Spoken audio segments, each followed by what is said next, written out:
Welcome to Closer to Venus. I'm Johnny Burke, and today's guest is Polly Hearsey. She is a business design mentor who gets results working with frequencies rather than logic.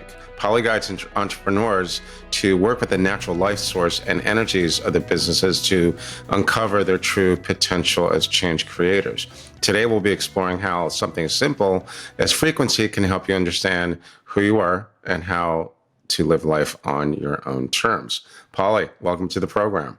Thank you so much for having me. I'm looking forward to this conversation. Excellent, as are we. So how did you get started working with frequency? Like, how did you discover it, especially for businesses? I kind of always knew I wanted to work with businesses. So when I began to experience frequency in a different context, I thought, it's got to have an application in business. But it was a very slow process of being exposed to one thing and then another thing. And eventually it was a leap moment when, you just got to think, let's play with this in a very practical way. So, I can't pinpoint the moment for you when I suddenly discovered that, that was a thing. But there was just little bits that kept on coming in and turning into something else. And it was just like this big soup, to be honest. And I think that's kind of like what life is, isn't it? It's a big soup where we suddenly have these moments of clarity and we go, oh, that's why all of those pieces have been in place. So it was a strange thing to suddenly just go, I'm going to do something about this. Because I had been so schooled in normal business approaches that suddenly go, there's got to be a different way of doing this, and just going, I wonder what it would tell people and how different a perspective it might give them. Frequencies and vibration are two words we hear a lot in the world of intuitives, and often a lot of these people have early episodes or discoveries of the unseen world when they're younger. Now, when you were younger, did you have any instances of seeing spirits, any kind of psychic phenomena or anything like that?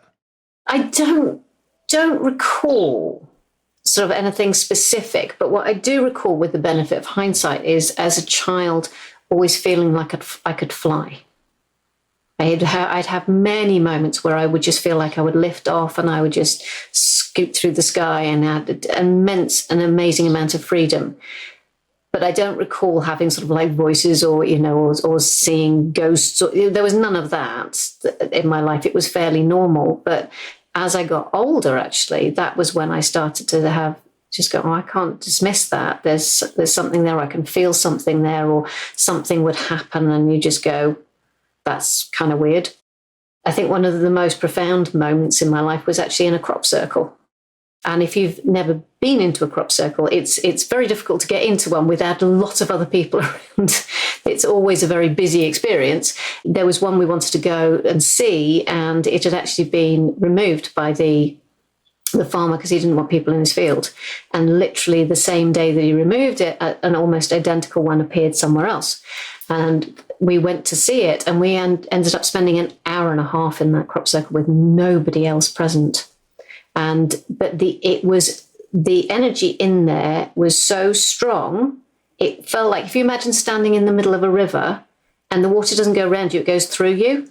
That's what it felt like. And there was no denying what was going on there. It was quite profound. And I think I've had those sorts of experiences as an adult, which have made me go, there is more to life than what we can see or what our heads tell us is there. So with the crop circles, I know that there's been incidents where some were dismissed as a hoax, and maybe there were incidences of, copycats or just people being goofy. But what you were just describing is something that most likely was not a copycat. That was like that circle you just described seemed as if it was the real thing. Having been into a lot, it's an interesting experience, because when you go into something, you walk into it and it has a feeling to it. And you either get it or you don't get it. And I've been into some where I just go, this hasn't got anything going on for me. It doesn't mean that it was necessarily a hoax, but it was man-made or whatever, or however they're made, nobody knows. But one of the things I have seen is when you go into some of them, the intricacy with which the stems are actually wrapped around each other There is absolutely no way that that could be achieved in weeks, let alone overnight when nobody's looking. That's a very good point. Yeah. I haven't heard much about crop circles lately, but right, how the stems were wrapped around, it would be kind of hard to replicate that, I would imagine. So, how do you define frequency? Is it different from vibration? Are they pretty much the same thing or not necessarily? There is so much jargon, isn't there? Just like, and everybody has their own experience of it. So the way I look at it is that we have everything every sort of like intention, every thought, every thing has a frequency. Now, the vibration thing I find quite difficult because there's an awful lot wrapped up in the concept of vibration. But I think if you feel something that has a frequency, then what it does is that you resonate with that frequency. And that's either a good thing or a bad thing. It's comfortable or it's uncomfortable. But there is something that happens to you because of that frequency. Now, we kind of live in this massive soup of frequencies, and it's very hard to discern one from the other. But I try to avoid vibration as a word because I think there's too many associations with it and too much about being at high vibe. And I can't get my head around the concept of being high vibe because there is just a vibration. It's not one thing or another. And I don't think one vibration is necessarily better than another.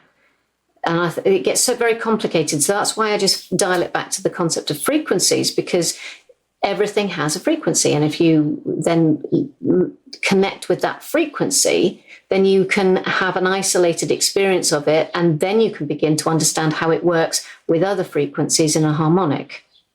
An example I often use in work is I said, if you go to your favorite restaurant and it has a menu, it has a chef, and you love the ambience, you love the food, everything, and then it changes hands, then as it's got new managers, but they keep the same chef, they keep the same menu, and everything. But even then, when you go into that restaurant, there's going to be a change in the atmosphere. And that is the influence of frequency. So somebody else has come in, so it changes the overall feeling of something. And that's kind of how I think about it. So if we get more experienced at zoning in on an individual frequency, then we start to be able to discern things that are important to us within this massive noise that we live in. Does that make sense? Yes, and there is quite a bit of noise, the superficial kind especially. And what you just described is usually an instance where someone would say, okay, the restaurant changed hands, different vibe. Not to confuse things too much, but that's exactly what most people would say. Yeah, the vibe is just much different. And I guess we would probably use that term because it's a little bit more familiar, because when people talk about frequencies, they usually think about like frequencies on like a radio station or something to do with like a science experiment, right? So you use something called business energetics in your work. Tell us about that and maybe offer some examples. Okay, so when you're in a business, the most important thing is the thing that you want to do with that business. And that has a very specific frequency. So whatever that business is, and it can go through multiple changes and change of focus, and people will shift their niche and they will shift what they do and what they offer. But that moment when you created your business, you basically brought into place a frequency. And that frequency, if you can listen to it, is incredibly informative about the nature of the energy and what it's here to do, how it wants to function in the world. But then everything that you do within your business brings another frequency into play. So if you then start to offer particular services or you bring on stream particular products, they are bringing in another frequency. So you end up with this harmonic of frequencies in a business. And what I've found is that most people in business find it almost impossible to discern those differences. So they end up going very much into their logic and into their heads in order to be able to unravel it. And that takes them away from the truth of the energy itself. So what I do in energetics is I actually strip it down for people and allow them to listen to the individual frequencies so that they can understand it. So just to give you an example of how that then gets translated into something, when somebody experiences their business frequency, then they can start to say, oh, it has a particular, it talks to them in their own way. I mean, we'll never talk to two different people in the same way, but they will start to go, oh, it's got a particular color, or it's got a particular sense of movement, because it communicates in sensory ways.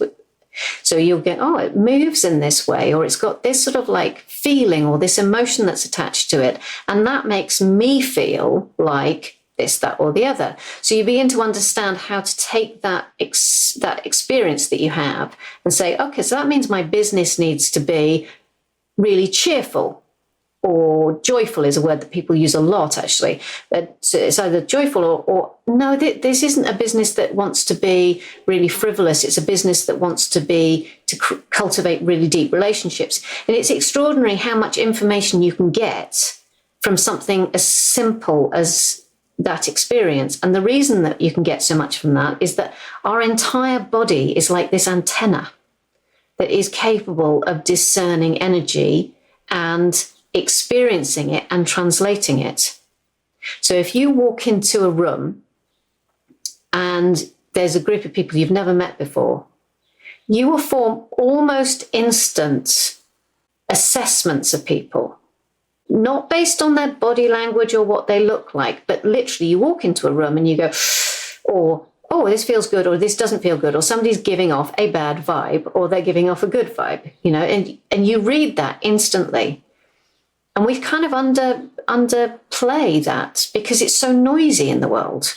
We don't create the space to listen to those. But if you actually have that little bit of space to listen to those things, then you start to go, oh, actually, I've got this incredible ability to gauge what's going on, to understand what's going on, and then respond in a different way. So you might respond by protecting yourself when you walk into a room when you just feel really uncomfortable, and you might take evasive maneuvers, whatever.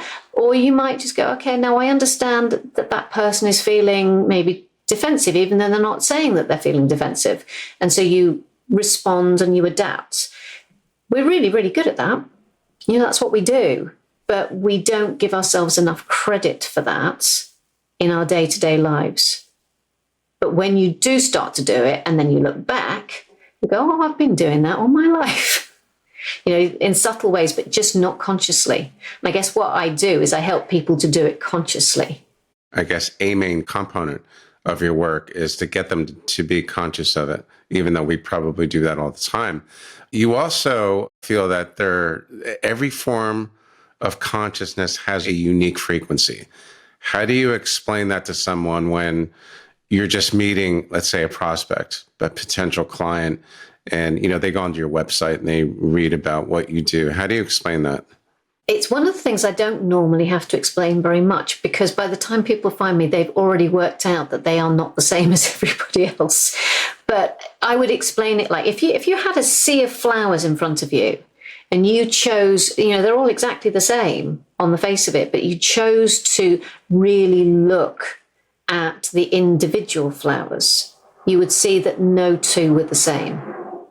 That's the same for people, it's the same for businesses, and it's the same for everything that we create in our businesses. So even if you have something, what they call an evergreen product, and it's something that you run as a live experience, every time you run it, it's going to have a different energy about it.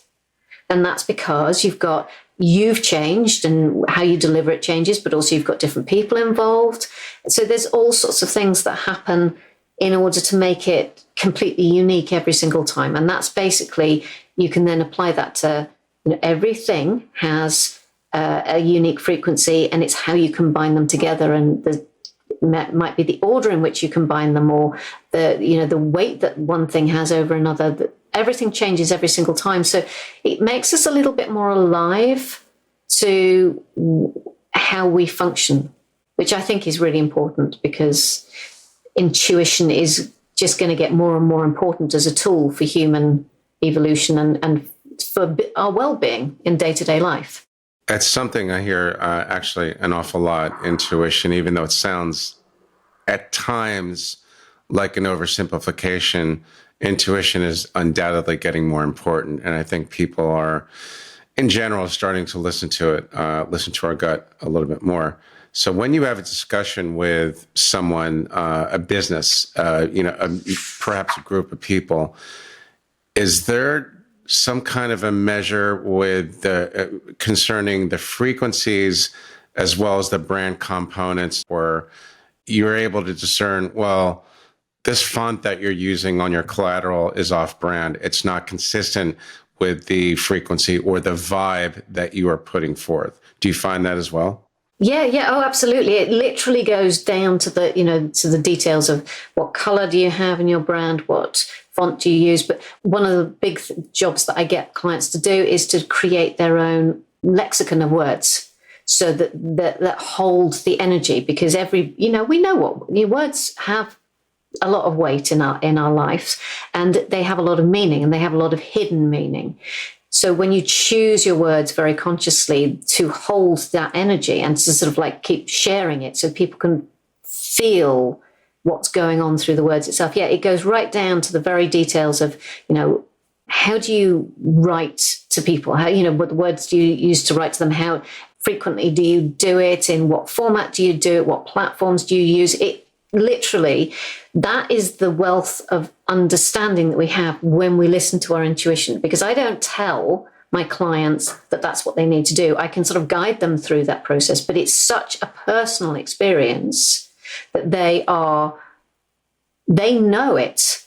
They just have to be, it might take them a little bit of time, but they know whether something then feels right or doesn't feel right. And that's a massive, massive shift for them, not just in their business, but on a personal level, because they give much more weight to their inner knowing and their inner authority, and they stop listening to all the noise that says, you need to do this with your life, or you need to do that with your life, or you have to do it this way, or you have to do it that way. And we hear that, not just in business, but in life in general, all the time. We're expected to conform, and none of us really wants to.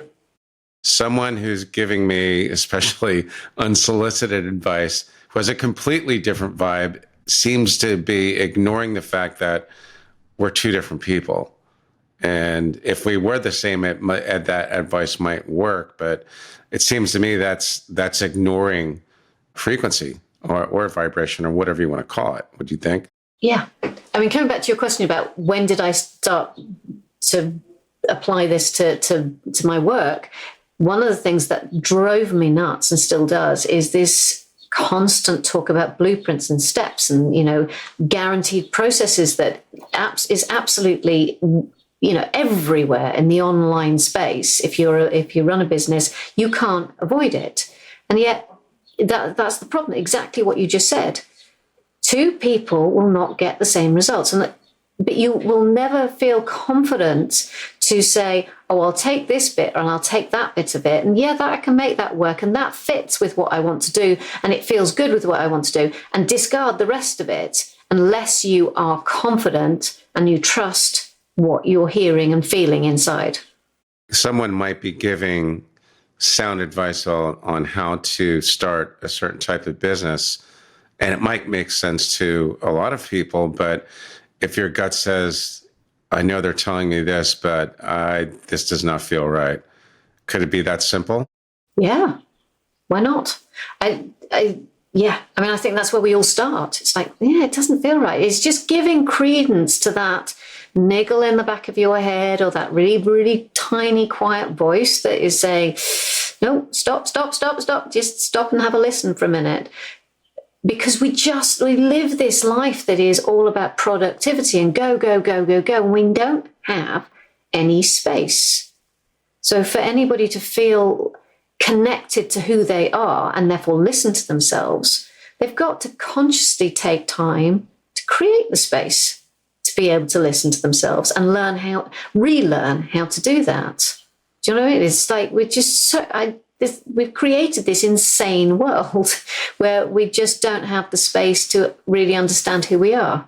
Why do you think it's so hard for us to know who we are and what we want to do with our lives? Is it because that technology has created this storm of whatever stimuli and shiny bright objects, which makes us more disconnected with our world? Is that it, or is that completely off base? No, I don't think you can ignore the impact of technology. But technology, I guess, is responding to the cultures that we create. And we have a culture of, in our education system, in our business system, and lives generally, is that we have to always be doing. That if we're not doing something, we're being lazy, or we're not being productive, or, are we using our time in a worthwhile way? When actually, sometimes, quite often, actually, sitting down and doing nothing but listening to the birds or experiencing the breeze, or, just descending into your inner world and just having a check-in with how you feel, that's really valid time spent, and that helps us to get to know ourselves, but we don't give any weight to it. In fact, we sort of deliberately push it away in the society, the cultures that we've created. It's not necessarily what people want for themselves, because people will talk about the daily grind a lot, and how it's just constantly push. And so people are aware of that, but it's the culture that sustains it. And I think we can change the culture by changing who we listen to and whether or not we respond to ourselves and follow our own intuition. So you're saying that your clients come to you for the main reason that they realize they are not like the average person, and they need a solution that is a bit out of the box. Yeah, I wouldn't say that they feel that they're average. I think they've taken the steps to go, actually, I want to disconnect from this, but I don't know what to do instead. Because when you say, I am no longer going to play by these rules, then you need to create your own rules of engagement and how you function. And that's when they go, well, I need someone to help me try and fathom what to do next. How do I listen to myself? Because I haven't done that, or I've had these conversations brewing inside and I don't know what to do with them. And people feel quite disconnected from the choices they've made at that point, because they've gone down a career path, or they've gone down a particular path of getting to a certain level of authority and or credibility. And then they just go, well, this isn't really lighting me up anymore. But how do I extract myself from this thing that I've created? They come to me really to sort of rewind a little bit and to rebuild on a different basis. So yeah, they've done the work to realize that they are ready to move out of the status quo or shift it completely. It seems to me there might be a similarity between what you do and what a music producer does. Let's say you have a band that has lots of different songs, but no one is really a producer, and they need an outside influence to kind of guide them back to what they should be doing, simply by listening to their gut or just getting back to basis. Does that make sense? It does, because a music producer is going to have a vision to bring the whole thing together.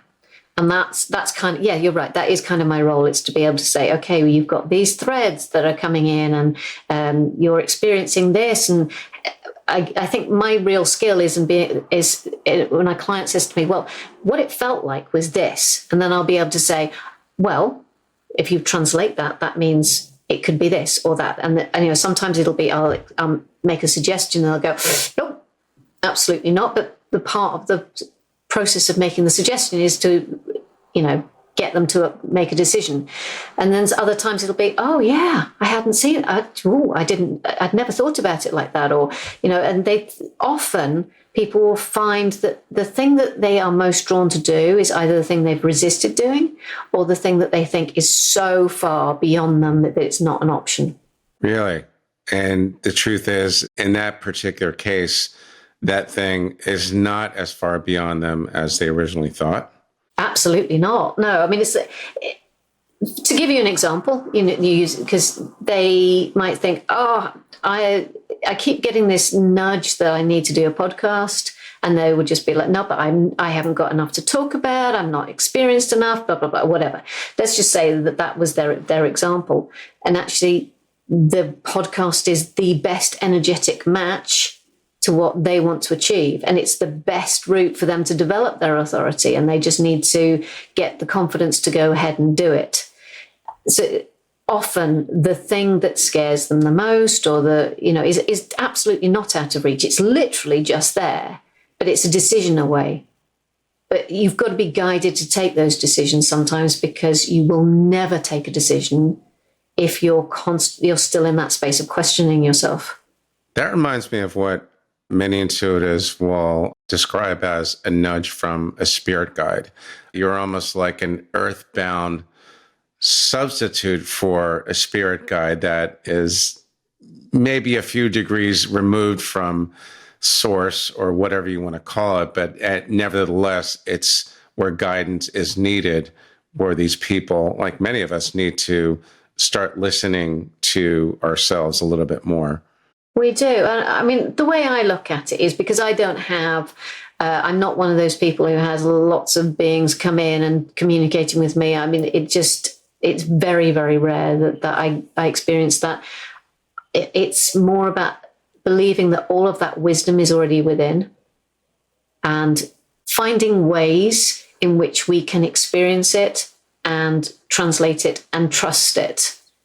So, everybody has their own ways of doing it, and that's really valid because everybody needs a different pathway into it. Whereas I tend to go, my route is a little bit more direct and a little bit more, if I'm honest, it's quite hardcore for people because they're opening up a level of intuition that they have shut off for a very long period of time.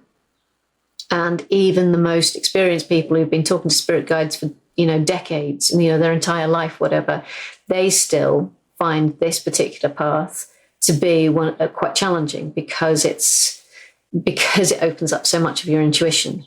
And then there's a lot of processing that happens, and you have to become a different person at the end of it in order to continue with it. So it's not an easy path. No, it doesn't sound like it is. But then I don't think any personal development path is it? Mm-mm. Nope. If it were, everybody'd be doing it. Yeah, exactly. Yeah. So you've had discussions, dialogue with people that have been talking to spirit guides and guardians and those type of things for years, but even they can benefit from this type of work.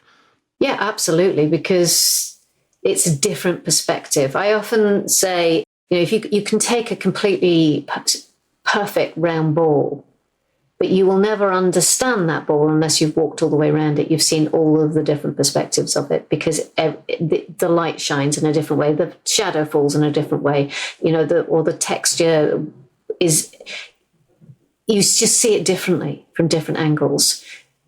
So yeah, anybody can benefit because it's a unique angle. And that's kind of my message to my clients. It's like, you have that unique angle as well. You have something that nobody else can offer as a perspective. And that's a core part of what I do in terms of getting people to know who they are and really listen to who they are so that they can bring together the really important parts of their life, their experience, and bring them into their perspective. Because in the business world, we're told to niche, to focus, to exclude and get very precise. But actually, the real strength of any entrepreneur, and I think this is true in life and business, is the breadth of their experience, the breadth of their perspective, because it gives them something that they can bring to other people that is completely unique. If someone doesn't use the word frequency or vibration, could they just describe it as just energy? Because energy, well, everything is energy anyway, right? So how do you describe to someone if they're having a hard time grasping the idea of frequency or vibration? Do you ever find yourself describing it just as energy? Oh yeah, I do quite regularly because it's more accessible to people. But I don't need to, because what I do is experiential rather than logical. I don't actually need to describe that. I just need people to go with it. So when they experience it, then they go, oh, okay. There's just like the scales fall off their eyes because they've seen it and felt it in a different way. So I don't have to, that's the beauty of it. I don't have to explain it, but people need to trust the process in order to go there, because I can tell when somebody is in their head. They'll experience the energy and then they'll immediately come back out into their heads and they'll try to rationalize it. And you can just feel it just falling away when they do that. So where the real magic is where you experience the energy itself, and then you are completely open to what comes next, and you don't try and get all logical with it. Good point about going back into your head. It may seem like a cerebral process, but it really isn't, is it? It's more heart-centered. It's something that you understand more with your solar plexus, I would imagine, rather than with your head. Am I right? Yeah, absolutely. The way I like to work, and I think this serves intuitives well, is to experience something, allow your body to do the interpretation, and then allow that interpretation to move into your head. Because what we're more schooled in doing is feeling something and then immediately trying to rationalize it or understand it. So it's a game of patience, really, to sort of say, okay, that feels like that and it moves like that. And then you will find that your incredible brain will give you the words and the understanding of it because you allow yourself to fully experience it. It's almost like that pause moment. You need to have a breath and just allow it. So I always say, when working with clients, it's a slow process because I allow them masses of space to just go feel it and work out what it meant. I often describe my work as the slow food version of business. The slow food version of business. Okay. All right. Anything else we should know? The only thing I always say this is really learn how to trust yourself. Learning how to trust yourself is one of the biggest skill sets you can possibly cultivate in your life, and it will just stand you in such good stead. Keeping things simple. I like that. Polly, thanks for joining us today. How can our listeners find you online? They can get over to my website, which is pollyhearsey.co.uk, and get in touch with me and find out what I do through there. Excellent. I will put that in the show notes and the transcript as well. You've been listening to Closer to Venus. I'm Johnny Burke. If you enjoyed today's episode, please consider subscribing. You can find more info and episodes on closertovenus.com. Thanks again for tuning in, and we'll see you next time.